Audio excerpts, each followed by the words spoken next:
Kenny, why don't you talk a little bit about Delaware? I think they have 17 starters listed on their depth chart that are either fifth or sixth year players, graduate students, etc. So obviously they're quite veteran. I'm sure, as usual, they have a lot of transfers from FBS. What do you see? What do you think of Delaware? I mean, I don't know how much tape you've been able to watch. Well, it's just really good football team. It's you said it all. Just got some experience. We'd love to have 6-year guys too. That'd be awesome. So they definitely got some experience, talented players, well coached. They're huge. But Delaware's always one of the best, teams year in and year out. We've played them in the past and recognize what type of, they got a proud history of, the program, really good football coaches. But this is a really good football team. So with the new coaching staff, I mean, what do you do to try to figure out what they might bring schematically? Well, you all see, you do that no matter who you're playing. You kind of, if you've played them, you look at your previous tape. If you haven't played them, you kind of see where their coaches have come from and try to look at things from the past, maybe, in all phases. And then, you just try to get a beat on how maybe their thought process, like for option stuff, for us on offense, we're always trying to figure that out. You kind of look at people, what their base is, and kind of go from there.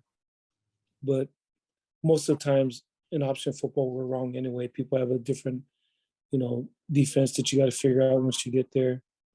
But you always go back and look at people's, you look at their background, coaches, where they're from, maybe who they've worked with, all those kinds of things, just to try to figure out what people are doing.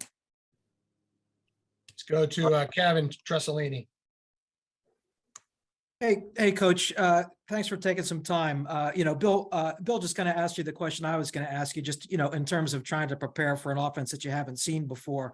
But I was wondering how much or how important it is for you guys to just make adjustments every year with your triple option. I mean, how often do you guys adjust from year to year, and how important is it to also, kind of add wrinkles, to what you guys do and incorporate the skills of the different players you have every year into what you're doing? Yeah, we're always adjusting, like to the naked eye, to people that it looks like it's the same option stuff, but there's so many variations and stuff that we do, formations, schematically, blocking scheme, and just the track of our backs, just so many different things, angles. And so, like I said, if you didn't know option football, you would think they're doing the same stuff. But there's never a year that we don't do different things, and so that's constant on both sides of the ball. Like I said, defensively, we just kind of go back and see what, they've done before. Obviously head coach is a really good offensive coordinator. So just kind of look at what people done and you kind of go from there and see what they did last year and those kinds of things. In that regard, you guys almost kind of have similar challenges when it comes to, preparation. I mean, you kind of know what you're facing, but you don't know exactly what you're facing, which I guess isn't unusual for an opener, correct? Yes, that's normally the case in an opener. Because you come and then, you prepare for something, but, somebody has, all these different wrinkles. And so you just gotta be prepared for all of that, just all the different wrinkles, because in off season as coaches, we can't sit still. We're always visiting people, everybody, and you're always trying to put in new wrinkles to, all three phases of what you do. Nobody sits still in this profession. You're always trying to do different things and try to learn the latest fad or try to get what's working and what's the latest vogue thing there in football. We may not do it as much option wise, but like I said, unless you were an option guy, you wouldn't recognize all the different variations that you do. Just there's a lot of subtle things that you do that people look at it from, oh, they're doing the same thing, but it's totally different. Nice, Coach. Thank you. Let's go to Kareem Copeland. Hey, Ken, how are you? Hey, Kareem, how you doing? Good. Question, at this point of the year, does things feel normal again after the last 2 years of how crazy that prep and trying to get ready for a first game of the year was? Does Does this finally feel like what normality should feel like for you? I feel like, I don't know, it's hard to do because we've played, but I feel like you felt the last 2 years for us because nothing we did was similar to what we did. And so, but I feel like with this team, we've done everything. After the Army game, we got back, everything we did is stuff that I did with 12 other teams. Or last year, we were Jimmy rigging stuff, you know what I mean? You're the 2 years, I mean, you're pulling a team in that half of them are still in the dorms and only 2 people can lift at a time. And then somebody gets contact, then half the room can't practice anymore. And there's just so many different things that happen. And again, it's nobody's fault. It's just, we were in a pandemic. So what can you do? Where this year, and everybody had different rules and how we're doing it. Like it was kind of, like 2 years ago when we get ready to play BYU, I mean, we could even hit against each other. And you look at film, they're tackling. It's like, whoa. Yeah. So you kind of had a sense, like, okay, this may not go too good. We're blocking bags and they're actually live tackling. But this year has been awesome, Kareem, because we're back. I really feel like we're back. Just our team, everything that we do to develop our team. And we're a developmental team. That's the thing that's really stuck out to me is just at the United States Naval Academy, young men that we get, we need to do everything. Everything we do in building the character, the toughness, the resolve of a Navy football player. You have to go through steps A through Z. You can't skip anything. And they got to go through the fire, so to speak. And we've put them through the fire this offseason, so I feel good. And just to follow up, we know what you've established this program. We've seen this over the years. Is there any sense of urgency to say, hey, like you just said, throw out these last 2 years because that's not us. Let's show the world who we are. But even at the same time, you just said, there's no skipping steps. You still got to go A through Z. So I'm curious how you balance that urgency of wanting to get back and show everyone, Navy football is still Navy football. But doing it, I guess, as quick a pace as possible. Well, there's so much involved. Like people just look at our record of 4-8. We played 4 top 25 teams. We played 2 top 5 teams, and we had a chance to beat Cincinnati. We had the ball late. Had a chance to beat SMU. You know what I mean? So I think sometimes Houston, we're ahead of all of those, those teams, and so there's 4 games. East Carolina beat us on the last second field goal. So we played 12 eligible, or how many eligible bowl teams, Scott? But 11. But our schedule was so 11. tough last year, and 11. we weren't prepared. Now, people can say, oh, you make excuses. I really don't care. I mean, it is what it is. Yeah. But Cincinnati was still Cincinnati. SMU was still SMU. Memphis was still at Memphis. Houston was still SMU. So I know, having done this for a long time, I saw us getting better. But sometimes it was hard to equate that because of the competition. But this year, everything that I see and the way we've gotten ready and how many guys that we got coming back from our team that played at the end part of the year, I feel good about where we're at. Perfect. Thank you very much. Thanks, Kareem. Fox 29 News. If you have anything. Okay, Joe Miller. Hey, Coach, how's it going? Hey, Joe. I wanted to ask about the B-backs. Obviously, Anton's played a little bit so far in his career, but it hasn't been sort of a complete 50-50 split over the last few years. But obviously, other guys have gotten a chance. Do you imagine going into Saturday, a snap count for one guy or the other, especially with some inexperience behind him? How do you see that fullback position playing out as far as, is it Anton's, job, or are you going to work other guys in there early part of the season? We that's a position we feel really good about. We've had some really good fullbacks over the years here. And this year we feel like as far as speed, athleticism, I mean, 3 deep, we're as deep as we've been in a long time. We, from Anton, had a really good camp. Logan Point, 2 of those guys are probably 2 of our faster kids on our team, and also Daba. You know, I mean, all three of those guys have had really good camps. Feel really good about all three of them. And, you know, everything we do starts with the fullback. And I just feel really good about that position.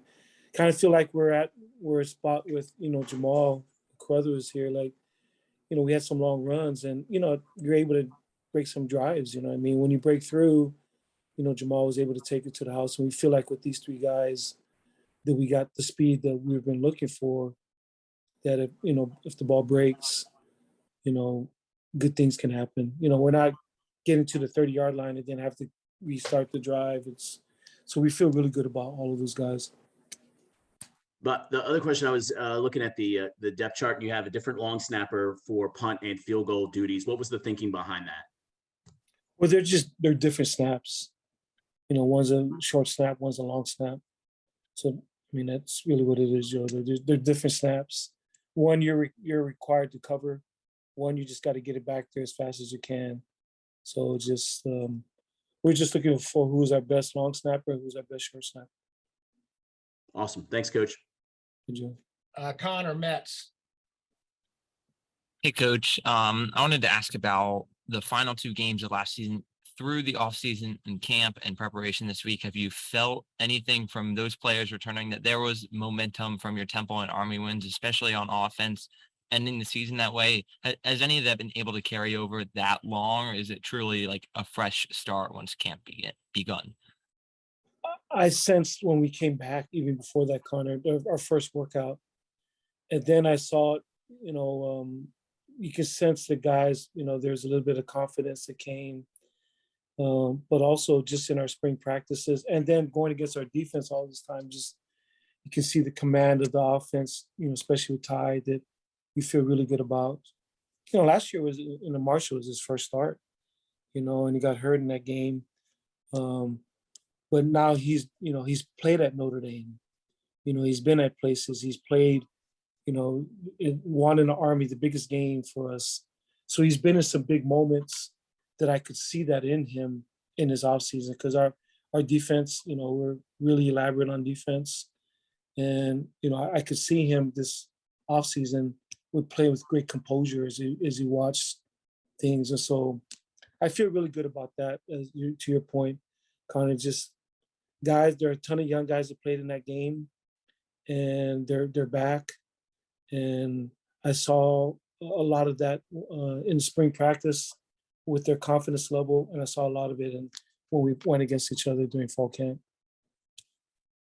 And defensively, what messages have been sent to deal with, you know, an unknown offense, new offensive minded head coach dealing with Nolan Henderson and all the weapons in the spread, but really what messages have been sent to the defense that you're dealing with kind of an unknown entity in their first showing?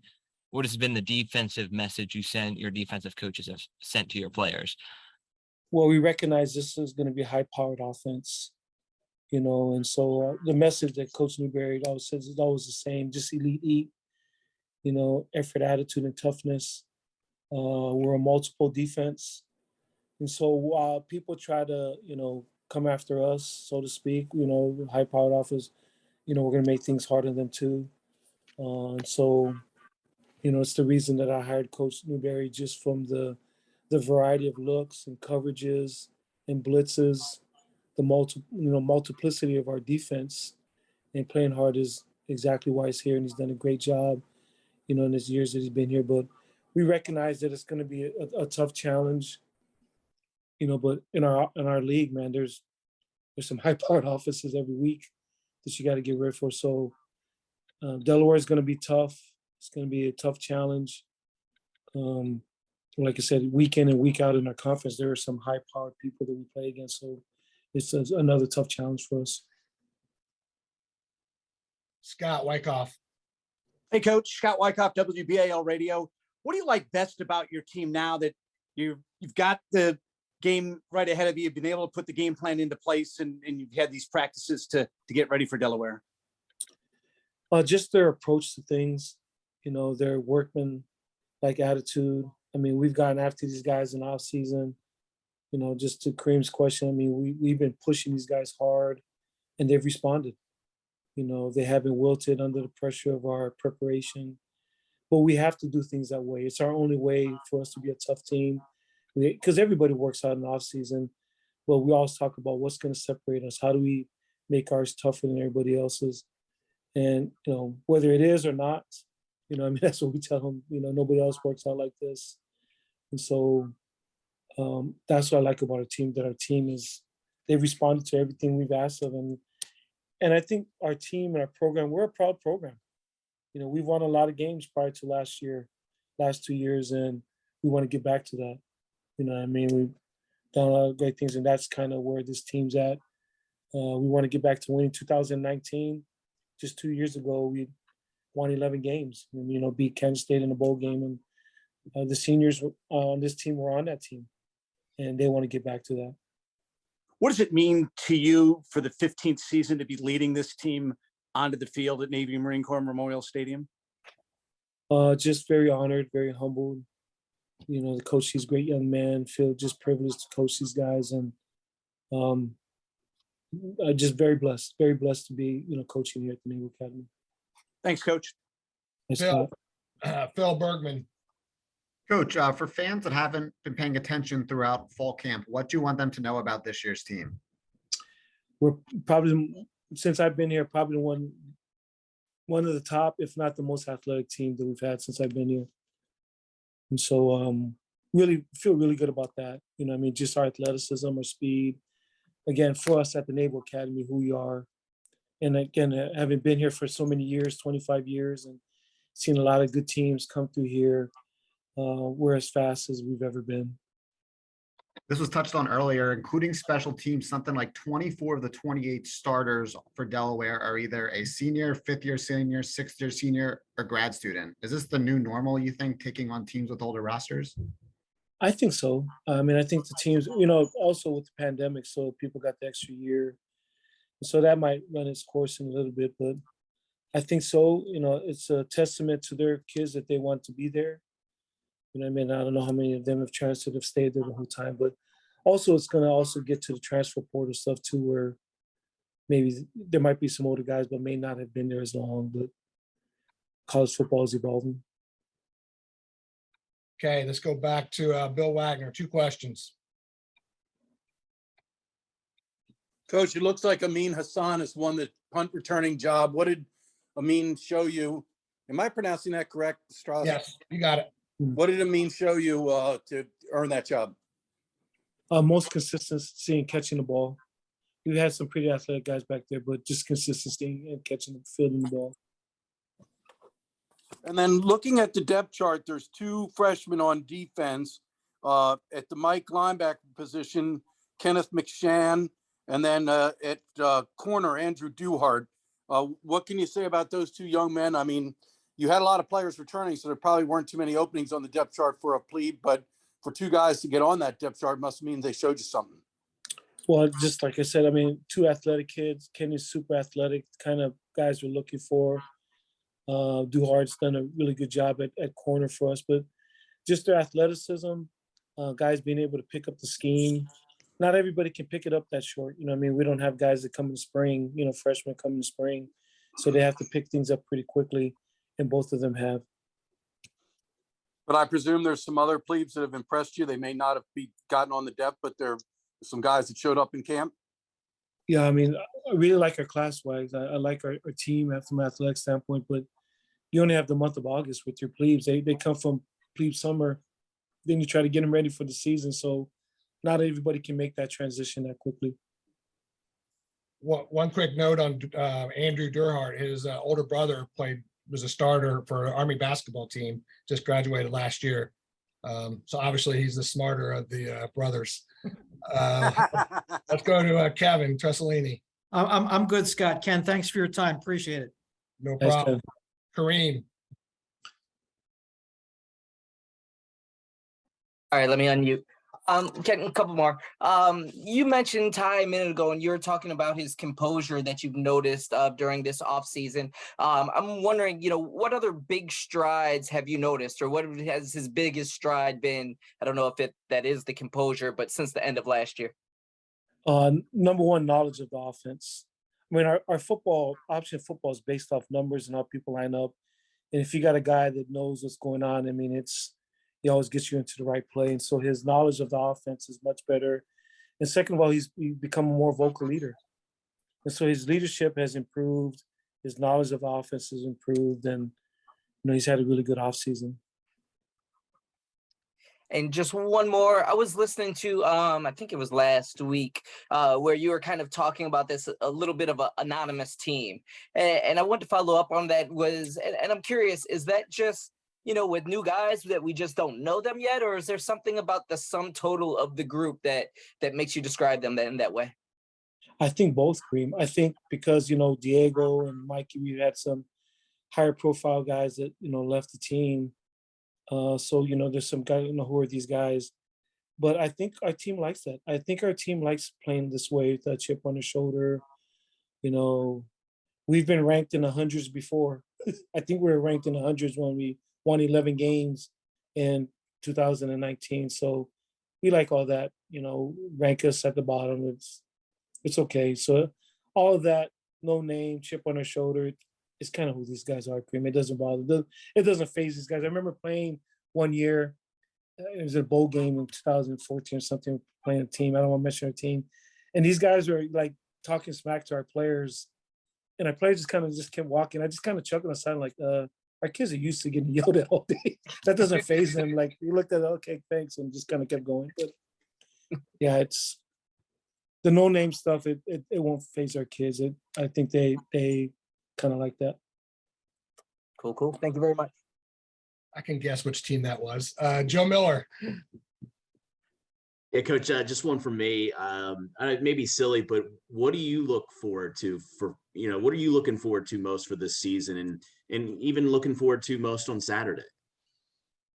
I just can't wait to play. I'm excited. I'm really excited about this football team. And just being able to do what we do from January on, I'm just excited to see the product. And I use this stupid analogy all the time. I kind of had a sense what the bread would look like the last 2 years because we didn't add all the ingredients. You know what I mean? And we didn't cook it the right way. We didn't let the dough set, so to speak. I mean, we didn't add, I don't know, I should stop because I don't know how to cook bread, but I was going to say yeast or stuff. I have no idea, but I know what it takes to build a football team. And we didn't do a lot of the steps the last 2 years. We've done them all this year. And so that's what I'm excited about. Closing, you feel like the team's ready? I mean, I know you feel like you never have enough time, but I mean, you feel good where you're at going into the opener? You covered all the bases? You never feel good going in any game. You always feel like you still got stuff to cover. This is a good team that we're playing. I have a ton of respect for them. And I mean, all we can do is work hard, but I don't know if you ever go into a game with your feet up. All right, we're ready to go. And you always got the same butterflies every year, and that never changes. When a butterfly leaves, then I'll go back to Hawaii, but they're still here.